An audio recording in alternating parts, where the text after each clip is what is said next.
रात्रीच्या जेवणामध्ये सिंपल आणि सोबर जेवण हवं असेल तर ही रेसिपी खास तुमच्यासाठी आहे। कढईमध्ये लसूण ठेचून घातलेला आहे, त्याच्यामध्ये तेल घातलेलं आहे। तेल गरम झालं की त्याच्यामध्ये मोहरी घालायची, जिरे घालायचे, भरपूर सारी मोहरी आणि भरपूर सारे जिरे घालायचे। ते छान तेलात तडतडून घ्यायचं।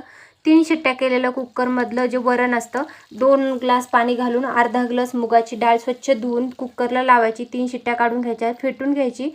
त्यानंतर अशा प्रकारे जिरे मोहरीची आणि लसणाची फोडणी द्यायची। त्यानंतर सिंपल मसाले घालायचे, त्याच्यामध्ये हळद, लाल तिखट आणि थोडासा गरम मसाला किंवा सांबर मसाला घातला तरी पण चालतो। त्यानंतर फेटून घेतलेली डाळ घालायची। डाळ जी आहे तर ती छान तडका द्यायची। त्यानंतर तुम्हाला जेवढं वरण बनवायचं तेवढं पाणी घालायचं। कन्सिस्टन्सी घट्ट पातळ तुम्ही तुमच्या आवडीनुसार ठेवायची। चवीपुरतं मीठ घालायचं। जर तुम्ही डाळ शिजताना घातलं असेल तर इथं नाही घातलं तरी चालेल, आणि जर डाळ शिजताना नसेल घातलं तर इथं मीठ घालायचं। छान उकळी येऊ द्यायची आणि मस्त गरमागरम जीरा राईस सोबत एन्जॉय करायचं।